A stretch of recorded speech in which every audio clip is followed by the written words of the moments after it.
BBC Nepali सेवाको साँझ पखबाट प्रदीप बस्यालको नमस्कार। आज कार्यक्रममा अघिल्लो स्थानीय चुनावकै हाराहारीमा झण्डै 1.5 लाखको उम्मेदवारी परेको देखिएको निर्वाचन आयोगको भनाई। उम्मेदवार धेरै हुँदा मतदानमा के फरक पर्छ? ठुलो मतपत्र हुँदाखेरि मतदातालाई गाह्रो हुन्छ, किनभने आफूले खोजेको उम्मेदवारको चिन्ह भेटाउनलाई नै गाह्रो हुन्छ। पहिलो पटक विप्लव र सीके राउत नेतृत्वका दलका कार्यकर्ता पनि चुनावी मैदानमा। स्वतन्त्र भनेपछि एउटा चाहिँ क्लियर त गर्नु पर्यो, म स्वतन्त्र हुँ, पार्टीको होइन त भन्नु पर्यो। विखण्डनको राजनीति गर्नेबाट जुन मूल प्रवाहमा आएको छ त्यो पनि एउटा सकारात्मक पक्ष हो। र मस्को पुगेका संयुक्त राष्ट्रसङ्घका महासचिवले भने युक्रेनको अतिक्रमण राष्ट्रसङ्घको बडापत्र विपरीत।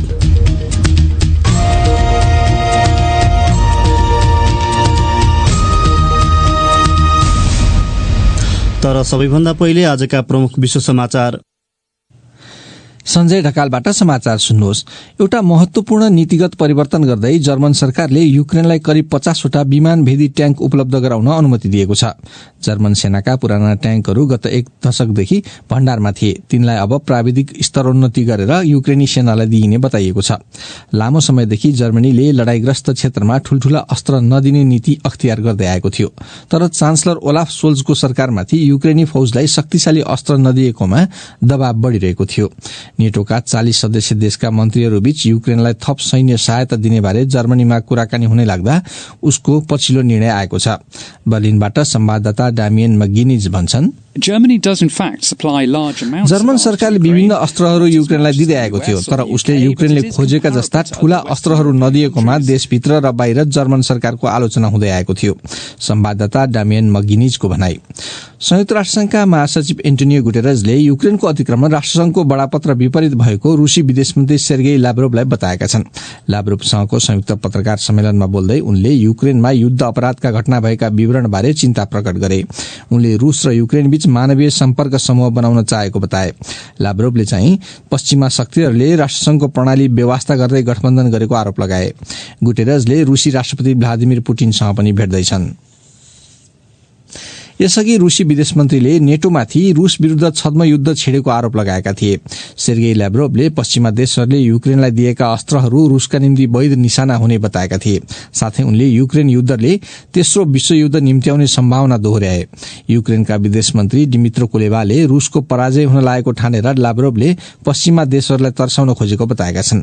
ब्रिटिश सैन्य फौज सम्बन्धी मन्त्री जेम्स हेपीले लाभ्रोभको भनाईलाई रूसले शक्ति प्रदर्शन गर्न खोजेको रूपमा अर्थ्याउँदै युक्रेनलाई पश्चिमा देशहरूले मस्कोसँग प्रत्यक्ष मुठभेड ननिम्त्याउने किसिमले सहयोग दिइरहेको बताए। उनले भने, लाभ्रोभले उनले 15 वर्ष जति लामो करियरमा बोल्दै आएको शैलीमा नै बोलेका हुन्। मलाई लाग्दैन तत्काल युद्ध चर्कने कुनै सम्भावना छ। ब्रिटिश मन्त्रीको भनाई।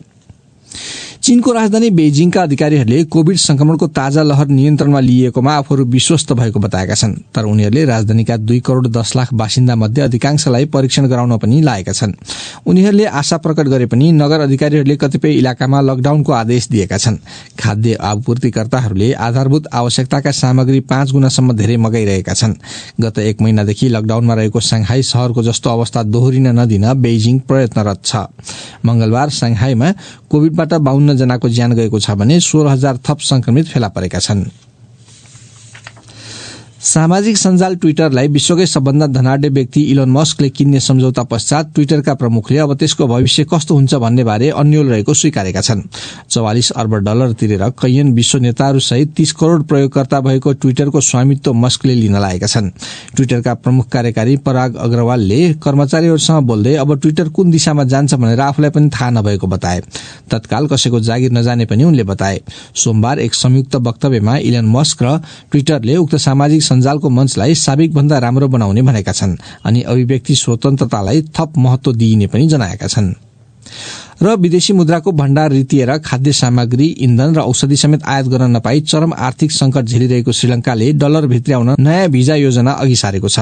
गोल्डन प्याराडाइज भिजा कार्यक्रम भनिएको उक्त योजना अन्तर्गत कम्तीमा $1 लाख अमेरिकी स्थानीय ब्याङ्कमा जम्मा गर्ने विदेशी नागरिकहरूलाई 10 वर्षसम्म श्रीलंकामा बस्न र काम गर्न अनुमति दिइनेछ। श्रीलंकाका संचार मामिला मन्त्रीले सो योजनाले देश स्वतन्त्र भए यताकै सबभन्दा खराब आर्थिक संकटसँग जुझ्न सघाउने आशा व्यक्त गरे। तपाई बीबीसी नेपाली सेवा सुनिरहनु भएको छ।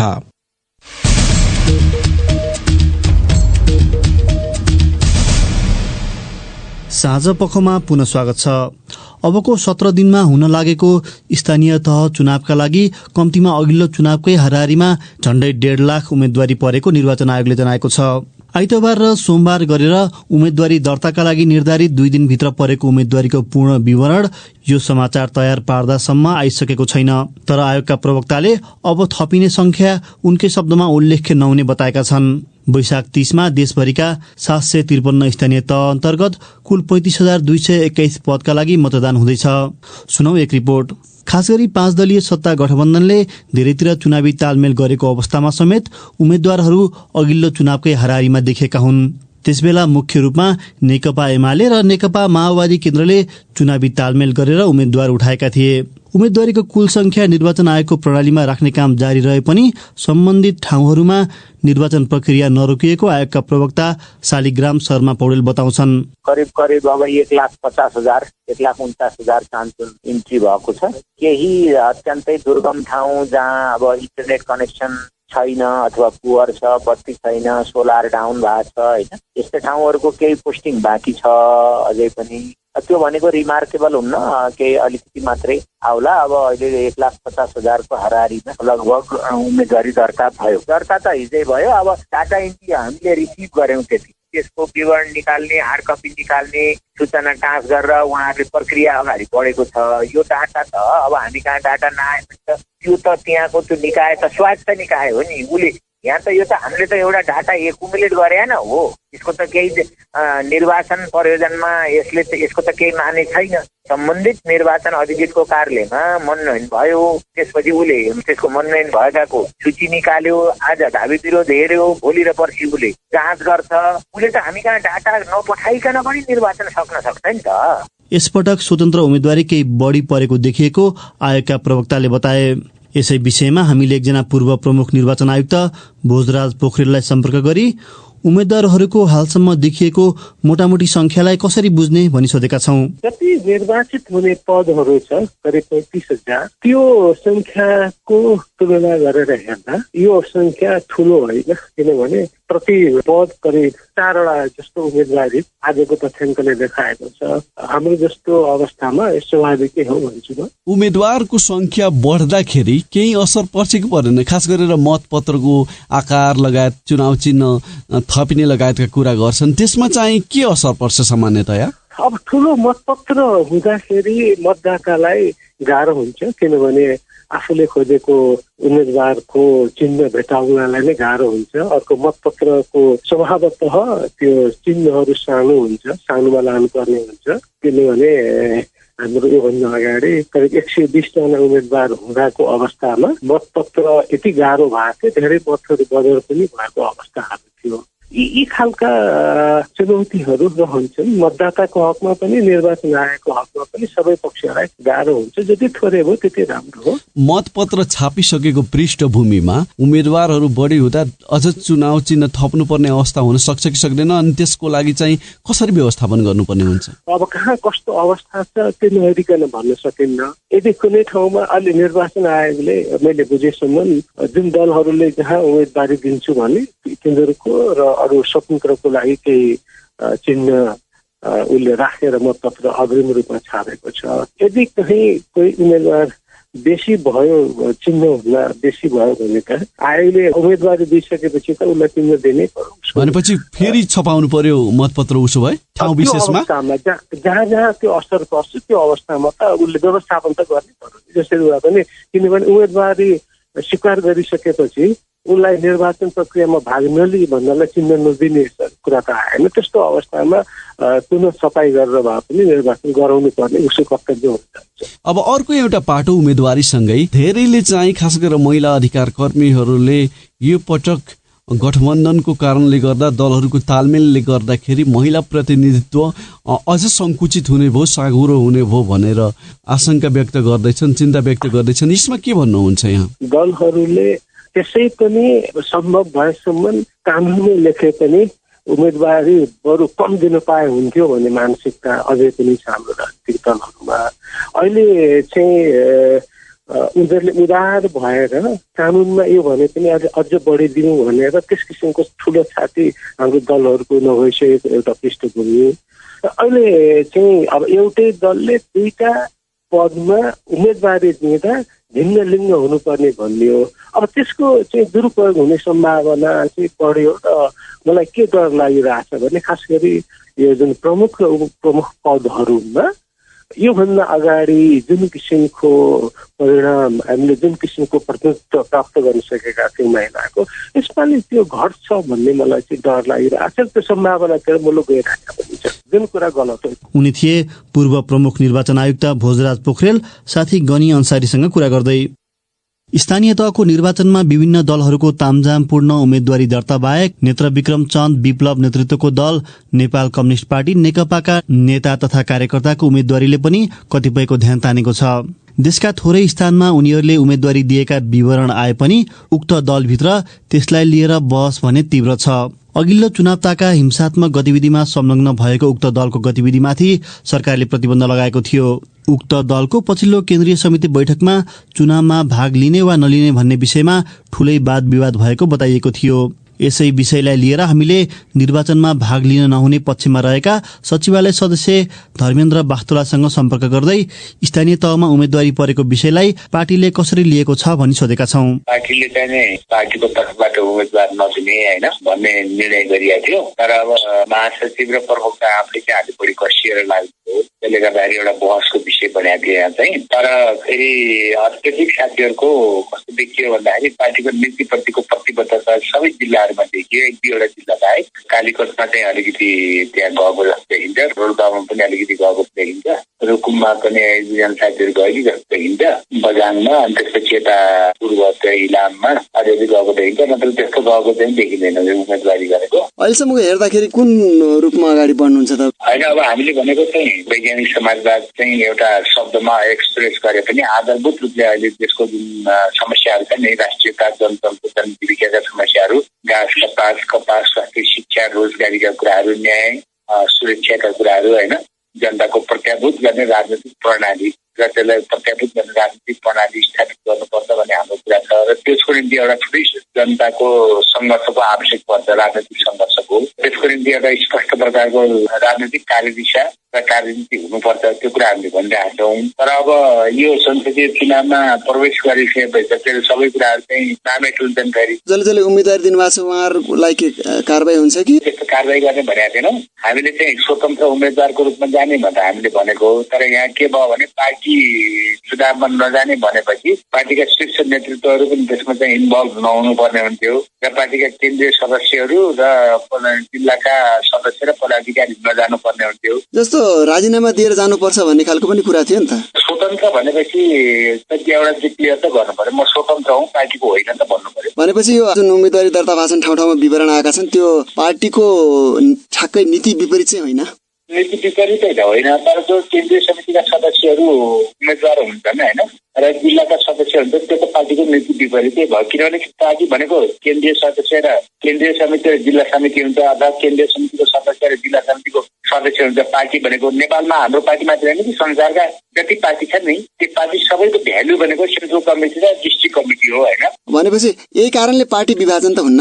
उहाँले त्यहाँ सच्याउनु भयो भने एउटा कुरा भयो होइन, सचिनु भएन भनेदेखि चाहिँ नीति नै नमान्नेको मातहतमा त कसैले त्यो केन्द्रीय समिति बस्ला रह्यो। त्यत्रो केन्द्रीय समिति जसले चाहिँ यो नीति गलत छ भन्दा नीतिलाई चाहिँ त्यसरी परिवर्तन गरेका थियो होइन। किनभने महासचिवको प्रस्तावको चुनावमा जानुपर्छ भन्ने थियो उहाँले। अब यो मैले भन्नु हुँदैन थियो वास्तवमा, तर उहाँले नै भने हुनाले, सार्वजनिक रूपमा भने हुनाले अब पार्टी दर्ता गर्नु पर्यो भनेर प्रवक्तालाई चाहिँ त्यो निर्वाचन आयोगको कार्यालयमा पठाएको कारणले, चुनाव सार्नु पर्यो भन्दै प्रधानमन्त्री अनि प्रतिपक्षको नेता केपी ओलीकोमा पठाएको कारणले, पत्र पत्रिकाहरूमा सार्वजनिक भइसकेका कारणले, मिडियामा सार्वजनिक भइसकेका कारणले अब भन्न त्यति गाह्रो किन भएन भने उहाँहरूले पार्टीको नीतिभन्दा बाहिर जानु भएको छ। उनी थिए नेत्रविक्रम चन्द विप्लव नेतृत्वको दल नेपाल कम्युनिस्ट पार्टी नेकपाका सचिवालय सदस्य धर्मेन्द्र बास्तोला, साथी शरद केसीसँग कुरा गर्दै। त्यस्तै 3 वर्ष अघि पृथकतावादी अभियान छाडेर राष्ट्रिय राजनीतिको मूलधारमा आएको बताएका सीके राउत नेतृत्वको जनमत पार्टीले समेत पहिलो पटक स्थानीय चुनाव मार्फत निर्वाचनमा सहभागी हुन लागेको छ। उक्त दलको उम्मेदवारी दर्ताको अवस्थाबारे बताउँदै जनकपुर स्थित हाम्रा साथी ब्रिज कुमार यादव, जनमत पार्टीले कुल 160 पालिकामा उम्मेदवारी दिएको त्यो पार्टीले दावी गरेको छ। खास गरी मधेस केन्द्रित जिल्लाहरूमा र त्यसमा पनि अब जस्तो हाइवेमा पर्ने राजमार्ग क्षेत्रका बर्दिवासमा उम्मेदवारी दिए पनि लालबन्दी, हरिओन, बागमती जस्ता नगरपालिकाहरूमा उनीहरूले उम्मेदवारी दिएका छैनन्। खासमा भन्नुहुन्छ भने सप्तरी, सिराहा र रौतहटको सबै पालिकामा उम्मेदवारी दिएको दावी गरिएको छ, तर अन्य जिल्लाहरूमा सबै पालिकामा उम्मेदवारी परेको छैन। यो मध्य प्रदेशमा मात्रै 136 पालिका छ, त्यसमध्ये पनि सबैमा उम्मेदवारी छैन। अब यही मध्य प्रदेशमा पनि दिएको उम्मेदवारीहरू मध्ये कतिपय स्थानमा प्रतिस्पर्धामै पनि आउन सक्छन्, निर्वाचित पनि हुन सक्छन्, यो मतदान हो। तर कतिपय स्थानमा औपचारिकताका लागि मात्रै पनि उम्मेदवारी दिएको देखिएको छ। अब उक्त दलको विगतलाई हेरेर चाहिँ अब यस उम्मेदवारी दर्तालाई पहिलोपटक आउन लागिरहेको छन् प्रजातान्त्रिक प्रक्रियामा, त्यसलाई चाहिँ कसरी हेरिएको छ त्यहाँ? अब यो हरेक ठाउँमा प्रतिस्पर्धामा नदेखिएकोले धेरै चर्चामा छैन जनमत पार्टी, तर कतिपय स्थानमा जहाँ प्रतिस्पर्धामा छन् पालिकाहरूमा त्यहाँ त अब यो मूल प्रवाहमा आउन लाग्यो भने सकारात्मक रूपमै लिएको छ। यो वास्तवमा यो एक त उनीहरूको संगठनात्मक संरचना पनि यो चुनावले बनेको छ। दोस्रो कुरा के छ भने विगतका दिनहरूमा हिंसात्मक आन्दोलनमा जाने, अब विखण्डनको राजनीति गर्नेबाट जुन मूल प्रवाहमा आएको छ त्यो पनि एउटा सकारात्मक पक्ष हो। यसलाई लिएर आउँदै गरेको प्रदेशको निर्वाचन, अब संघीय निर्वाचनमा पनि उक्त दल कसरी जाला भन्ने विश्लेषण गर्न सकिन्छ, यानि उक्त दलका नेताहरूले के भनिरहेका छन्? यो वास्तवमा अहिले उनीहरूको संगठनात्मक रूपमा धेरै राम्रो अवस्था थिएन, तैपनि उम्मेदवारी दिएको छ पालिकामा, र यो पालिकामा अब उनीहरूको जित हार भन्दा पनि संगठनात्मक संरचना यो चुनावमा तयार भएको छ र उसले अब प्रदेश र संघीय संसदमा त उम्मेदवारी राम्रै उपस्थितिको हिसाबले दिन सक्छन्, किनभने संगठन नै थिएन र अहिले अब यो चुनावमा उनीहरूको संगठन पनि बन्यो, परिणाम आफ्नो ठाउँमा छ। तर उम्मेदवारी दिने उम्मेदवारहरू जनमत पार्टीसित पनि आगामी चुनावमा हुन सक्छ। संवाददाता ब्रिज कुमार यादव। अब पालो श्रोता पत्रको प्रस्तुत गर्दैछन् साथीहरू स्वेच्छा राउत र सृजना श्रेष्ठ। स्थानीय तहको निर्वाचनका लागि ठूलो संख्यामा उम्मेदवारी परेको निर्वाचन आयोगको तथ्याङ्कले देखाएको छ। आसन्न निर्वाचनका लागि परेको उम्मेदवारी, निर्वाचनको तयारी र अन्य विषयमा तपाईको धारणा के छ भनेर आज हामीले सामाजिक सञ्जालमा राखेको प्रश्नको हामीलाई थुप्रै जवाफ प्राप्त भएका छन्। तीमध्ये केहीलाई हामीले यहाँ समेटेका छौं। शिवराज खनाल लेख्छन्, राजनीतिलाई पेशा व्यवसाय बनाउँदा, कमाई खाने भाँडो बनाउँदा धेरैको राजनीतिप्रति आकर्षण बढेको हो। राजनीतिलाई सेवामुखी बनाएको भए यति धेरै उम्मेद्वार देखिने थिएनन्। देश आर्थिक संकटको बाटोमा गइरहेको बेला चुनावमा लाखौं करोड़ौं पैसा अनावश्यक रूपमा रक्सी मासुमा खर्च भइरहेछ।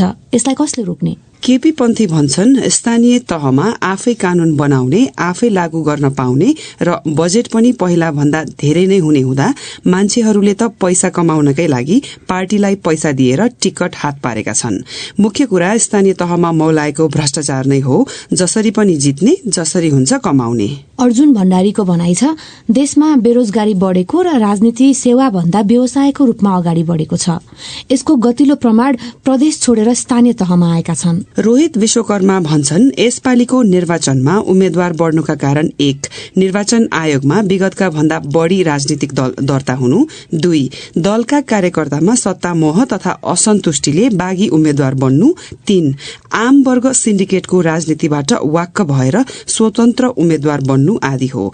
निर्वाचन आयोगले सोही अनुरूप तयारी गरेर विश्वसनीय र मितव्ययी ढंगले निर्वाचन सम्पन्न गर्न कुनै कसर बाँकी राख्नु हुँदैन। दिल्ली फेजोङ भन्छन्, नेता कार्यकर्ताहरूको लागि सुविधायुक्त रोजगारीको स्वर्ण अवसर नै यही हो। त्यही भएर त छाड मछाड गर्दै धेरै भन्दा धेरैको उम्मेदवारी परेको छ। महादेव बराल लेख्छन्, निर्वाचनको बेला उम्मेद्वारहरूको मनोनयन दर्ता गर्ने क्रममा जुन जात्रा देखाउने गरिएको छ त्यो एकदमै नराम्रो पक्ष हो। निर्वाचन आयोगले अब आइन्दा अनलाइन आवेदन माग गर्नुपर्छ। उम्मेद्वार स्वयंले आफ्नो बायोडेटा सहितको दस्तावेज स्क्यान गरेर आवेदन दिन लगाउने गर्नुपर्छ। युवराज मिश्र भन्छन्, मुलुक आर्थिक संकटको सामना गरिरहेको छ। सरकारले अरबौं खर्च गरेर निर्वाचनको तयारी थालेको छ। राजनीतिक दल र तिनका नेताहरू आफ्नो पक्षमा बहुमत जुटाउन मरिहत्ते गरेर लागि परेका छन्। जनताहरू जहाँ भोज भत्तेर र चियापान चल्छ उतैतिर दगुरिरहेका छन्। अनि म सोचिरहेको छु कि के मुलुक यसरी नै बन्छ? यमुना गेवाली लेख्छिन्, मानिसहरू भन्छन् त्यो त पावरवाला नेता नै हो नि। वास्तवमा पहिल्याउँ यो सबै वाहियात कुरा हुन्, किनकि भ्रष्ट आचार भएको नेतालाई 5 वर्ष पावरवाला बनाउने कि नैतिक र वैज्ञानिक सिद्धान्त भएको उम्मेद्वारलाई पावरवाला बनाउने। यो निर्क्योल गर्ने सबैभन्दा ठूलो पावर त भोटदाताको हातमा हुन्छ, तर यो पावर उसको हातमा केवल एक दिन हुन्छ, मतदानको दिन। दीपक ओझा भन्छन्, प्राविधिक काम सबै निर्वाचन आयोगले गर्छ। हामी मतदाताले बुझ्नुपर्ने महत्वपूर्ण कुरा भनेको मताधिकारको प्रयोग गर्दा निकै सचेत भएर गरौं। यदि हामी मतदाताहरू सचेत भएनौं भने पछुताउनुको विकल्प हुँदैन। कस्ता उम्मेद्वारलाई जिताउने पूर्ण अधिकार हामीहरूकै हातमा छ। अनि प्रतिमा पाण्डे भन्छन्, हिजो मनोनयन दर्तामा पनि महिला उम्मेद्वार कम मात्र देखिए। गठबन्धन गरे तापनि उपमेयर सीटमा समेत महिलाको संख्या पर्याप्त छैन। महिलाको अर्थपूर्ण सहभागिता खासै देखिएन। अब आजका केही अन्तर्राष्ट्रिय विषय। संयुक्त राष्ट्रसंघका महासचिव एन्टोनियो गुटेरसले युक्रेनको अतिक्रमण राष्ट्रसंघको बडापत्र विपरीत भएको बताएका छन्। रूस भ्रमणका क्रममा मस्कोमा बोल्दै उनले युक्रेनमा युद्ध अपराधका घटना भएका विवरणबारे चिन्ता प्रकट गरे। बीबीसी विवरणहरूमा आधारित रिपोर्ट सञ्जय ढकालबाट। रूसी विदेश मन्त्री सेर्गेई लाभ्रोभसँगको संयुक्त पत्रकार सम्मेलनमा बोल्दै महासचिव गुटेरसले मारियोपोल शहरमा फँसेकाहरूको उद्धार कार्यमा सहयोग गर्न राष्ट्रसंघ तयार भएको बताएका थिए। गुटेरसले आफूले मस्कोमा खुला छलफल गरेको बताउँदै युद्धका कारणबारे भिन्न दृष्टिकोण भए पनि अब लडाईँ अन्त्य गर्नु नै सबैको हितमा भएको बताए। अन्तर्राष्ट्रिय कानूनहरूको सम्मान गर्न तथा जलवायु परिवर्तन र महामारी जस्ता चुनौती सामना गर्न सहयोगको वातावरणमा फर्कन उनले आह्वान गरे। रूसी विदेश मन्त्रीले चाहिँ रूसलाई सीमित पार्न, नियन्त्रण गर्न र दुःख दिन पश्चिमा देशहरूले युक्रेनलाई उपयोग गरिरहेको गुनासो गरेका थिए। रूसको भूराजनीतिक क्षेत्रमा पश्चिमाहरूले हस्तक्षेप गर्नाले अहिलेको लडाईँ भइरहेको भन्दै उनले युक्रेनको डोनबास क्षेत्रलाई नाजीहरूबाट मुक्ति दिलाउने आवश्यकता रहेको अप्रमाणित दावी दोहोर्याए। तर उनले गैर सैनिकहरूको रक्षाका निम्ति राष्ट्रसंघसँग मिलेर काम गर्न रूस इच्छुक रहेको पनि बताए। महासचिव गुटेरस मस्को भ्रमण पश्चात युक्रेनको भ्रमणमा पनि जाँदैछन्। सञ्जय ढकाल। उत्तर कोरियाका नेता किम जङ अनले परमाणु अस्त्रको संख्या बढाउने उद्घोष गरेका छन्। एउटा सैन्य परेडमा सम्बोधन गर्दै किमले उत्तर कोरियाको परमाणु कार्यक्रम र अस्त्र भण्डार अझ बलियो बनाउने घोषणा गरेका हुन्। बीबीसी विवरणमा आधारित रिपोर्ट सुनौ केशव कोइरालाबाट। उत्तर कोरियाली सेनाको 90औं स्थापना दिवसको अवसरमा प्योङयाङमा आयोजित सैन्य परेडमा प्रतिबन्धित अन्तर्देशीय बलिस्टिक क्षेप्यास्त्र पनि प्रदर्शन गरिएको थियो। गत मार्च महिनामा उत्तर कोरियाले सन् 2017 यता सबैभन्दा ठूलो आईसीबीएम परीक्षण गरेको थियो। अन्तर्राष्ट्रिय समुदायले उक्त परीक्षणको व्यापक आलोचना तथा निन्दा गरेको थियो। उक्त परीक्षणपछि संयुक्त राज्य अमेरिकाले उत्तर कोरिया विरुद्ध थप प्रतिबन्ध घोषणा गर्यो। परमाणु अस्त्र बोक्न सक्ने गरी बनाइएका ती क्षेप्यास्त्रले संयुक्त राज्य अमेरिकासम्म मार हान्न सक्छन्। सोमबारको परेडमा ध्वनिको गतिभन्दा तीव्र गतिमा प्रहार गरिने हाइपरसोनिक क्षेप्यास्त्र तथा पनडुब्बीबाट प्रहार गरिने बलिस्टिक क्षेप्यास्त्रहरू पनि प्रदर्शन गरिएका थिए। अन्तर्राष्ट्रिय निन्दा र प्रतिबन्धबाट अहिलेसम्म किम विचलित भएको देखिएको छैन। सोमबार उनले भनेका कुरामा पनि त्यसको झल्को आउँथ्यो। परेडमा सम्बोधन गर्दै उनले भने, हामी तीव्र गतिमा हाम्रो देशको पारमाणविक क्षमता सुदृढ बनाउन र विकास गर्न आवश्यक कदम चालिरहनेछौं। सरकारी समाचार संस्था केसीएनएका अनुसार परमाणु अस्त्र प्रयोग गर्ने फौज परिचालित हुन जुनसुकै बेला पनि तयार हुनुपर्ने उनको भनाइ थियो। उत्तर कोरियाका परमाणु अस्त्र वस्तुतः आफू विरुद्ध हुन सक्ने सम्भावित युद्धलाई निरुत्साहित गर्ने साधन भए पनि ती अरू उद्देश्यका लागि पनि प्रयोग गर्न सकिने किमको भनाइ थियो। उनका शब्दले आफूमाथि आक्रमण भए उत्तर कोरियाले प्रत्याक्रमण गर्ने पुरानो भनाइ प्रतिध्वनित गर्छन्। सरकारी सञ्चार माध्यमले प्रकाशित गरेका तस्विरमा सैन्य परेडमा हवासङ 17 बलिस्टिक क्षेप्यास्त्र पनि प्रदर्शन गरिएको देखिन्छ। गत महिना उक्त विशाल आईसीबीएमको परीक्षण गरिएको दावी प्योङयाङले गरेको थियो। तर दक्षिण कोरियाली विज्ञहरूले उक्त परीक्षण सफल भएको बारे आशंका व्यक्त गरेका थिए। केशव कोइराला। अब प्रस्तुत छ सकारात्मक प्रयासहरूको चर्चा गरिने साप्ताहिक श्रृङ्खला विकल्पको बाटो। तीर्थव्रत गर्नु गरेर धुमधाम खर्च गर्ने होइन कि पहिला जिउँदो मानवको सेवामा लाग्ने। बेसहारा छ, पीडित पनि छ भने उसको सेवामा लाग्नु महाधर्म हो। 90 वर्ष हुनुभयो, पहिलेदेखिको हार्मोनिक बिमारी छ। त्यस्तो हुँदाखेरि पनि आफू जस्तै अरूलाई पनि दुःख होला भन्ने मनन गरेर विद्यार्थी खोल्नु चलाउनु भनेको त एकदम अद्भुत समाजसेवाको एउटा प्रेरणा नै हो जस्तो लाग्छ मलाई। दृढ इच्छा शक्ति भए धेरै कुरालाई सम्भव तुल्याउन सकिने चितवनकी एक महिलाले देखाएकी छन्। आफै अपाङ्गता भएकी निर्कला शर्मा धेरैका लागि सहारा बनेकी छन्। उनीद्वारा सञ्चालित वृद्धाश्रममा 20 जनालाई निशुल्क खाना र बस्ने व्यवस्था गरिएकोमा अहिले 13 जनाले लाभ लिइरहेका छन्। सकारात्मक प्रयासबारे चर्चा गरिने विकल्पको बाटोमा प्रस्तुत छ संवाददाता ईश्वर जोशीले पठाएको यो रिपोर्ट। इच्छा शक्ति भए अपाङ्गता भएका व्यक्तिले पनि परोपकारी काम गर्न सक्छ भन्ने उदाहरण बनेकी छन् रत्ननगर चितवनकी निर्कला शर्मा। उनी आफै अपाङ्गता भएकी व्यक्ति हुँदाहुँदै गरिब र असहायका लागि वृद्धाश्रम सञ्चालन गरेर सेवा गरिरहेकी छन्। वेद व्यासले पनि भनेको छ परोपकाराय पुण्याय पापाय परपीडनम। तीर्थ व्रत गर्नु गरेर धुमधाम खर्च गर्ने होइन कि पहिला जिउँदो मानवको सेवामा लाग्ने। बेसहारा छ पीडित पनि छ भने उसको सेवामा लाग्नु महाधर्म हो हैन। भारतको दार्जिलिङमा जन्मेकी उनी पहिले पूर्वी नेपालको झापा जिल्लामा आएकी थिइन्। त्यसपछि 25 सालमा चितवन आएकी निर्कलाले लामो समय चितवनकै नेपाल माध्यमिक विद्यालयमा अध्यापन गराइन्। 2049 सालमा स्वैच्छिक अवकाश लिएपछि उनले असहाय वृद्ध कल्याण समाज नामक संस्था सञ्चालन गरिरहेकी छन्। शर्माका अनुसार उनी कक्षा 4 मा अध्ययन गर्दा गर्दै बिरामी परेपछि अपाङ्गता भएकी व्यक्ति बन्न पुगेकी थिइन्। 6 सालदेखि 14 सालसम्म 8 वर्ष पुरा बिस्तरामा। अनि 8 सालमा म एकदमै सिरियसमा अब सबैले बाँच्दैन भने 15 किलोको झिकुरो सुकेर गर्दा 14 सालबाट 2-4 पाइला साह्रो सक्ने भए। उनको वृद्धाश्रममा 20 जनालाई निशुल्क खाना र बस्न व्यवस्था गरिएको छ भने अहिले 13 जना वृद्धहरूले सेवा लिइरहेका छन्। महिनाभरिमा 1-1.5 लाख खर्च लाग्छ तर बाहिरबाट नै सहयोग आइरहन्छ। चाहिँ खाने बिमा बनाइदिएर औषधि उपचार गर्ने। उक्त वृद्धाश्रम धार्मिक अनुष्ठान गरेर स्थापना गरिएको र अहिले पनि दाताहरूको सहयोगबाट नै सञ्चालन भइरहेको शर्माले बताइन्। धान्याचल लाएपछि प्रशस्त सहयोग पनि उठ्यो 1,87,00,000 है। त्यति धान्याचलमा पैसा उठेको चितवन जिल्लामा कहीँ पनि छैन। ल 89 वर्षको उमेरमा पनि निर्कला शर्माको सक्रियता देख्दा अचम्म लाग्ने गरेको विद्यालयमा उनले पढाएका एकजना पुराना विद्यार्थी पूर्ण रिजालले बताए।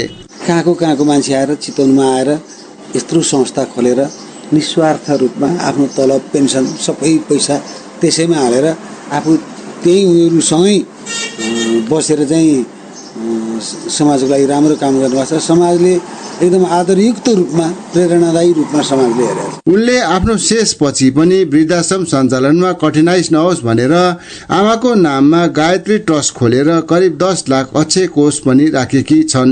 अब म मरेर गए पनि त्यो गायत्री ट्रस्टले चाहिँ वृद्ध आश्रमलाई अनि पीडित शिक्षा क्षेत्र पीडित अपाङ्ग क्षेत्र संस्थागत भएकाहरूलाई त्यसले सहयोग गरिरहन्छ। ब्याजबाट पेन्सनबाट खाएर उपचार गरेर उब्रेको पैसा त्यहाँ हाल्ने। आजीवन सदस्य 400 छन् अनि सहयोगीहरू पनि 100 नागेका छन्। धेरै चन्दा हाल्नेहरू अनि बाहिर गएका विद्यार्थीहरूले पनि अलिक पैसा हाल्छन्। त्यसो गर्दा 22-25 लाख पुगिसकेको थियो। अनि अहिले चाहिँ फेरि जग्गा किन्न पर्यो, त्यो कार्यालय बनाउनु पर्यो। त्यसले गर्दा अलिकति त्यहाँ खर्च हुँदा अहिले 10 लाख जति चाहिँ छ। अब बढ्दै जाने क्रममा छ। समाजमा उनले गरेको काम अनुकरणीय रहेको उनको उपचार गर्दै आएका डाक्टर कृष्ण पौडेलले बताए। म यत्रो 90 वर्ष हुनुभयो। उहाँको पहिलेदेखिको हार्टजनिक बिमारी छ होइन। त्यसो हुँदाखेरि पनि आफू जस्तै अरूलाई पनि दुःख होला भन्ने मन गरेर वृद्धाश्रम खोल्नु चलाउनु भनेको त एकदम अद्भुत समाजसेवाको एउटा प्रेरणा नै हो जस्तो लाग्छ मलाई। वृद्धाश्रम सञ्चालनमा कठिनाइ नहोस् भनेर ट्रस्टमा रहेको रकम बढाउने र त्यसबाट आउने ब्याजले वृद्धाश्रम पछिसम्म सञ्चालन होस् भन्ने चाहना रहेको निर्कला बताउँछिन्। र विकल्पको बाटो प्रस्तुत गर्दै थिए साथी ईश्वर जोशी।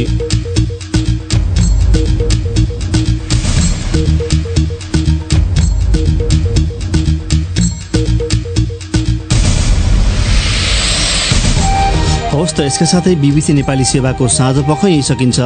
भोलि बिहान 7:15 बजे बिहानी पख लिएर उपस्थित हुने नै छौँ। त्यसबेलासम्मका लागि हामी सबैलाई बिदा दिनुहोस्। नमस्कार।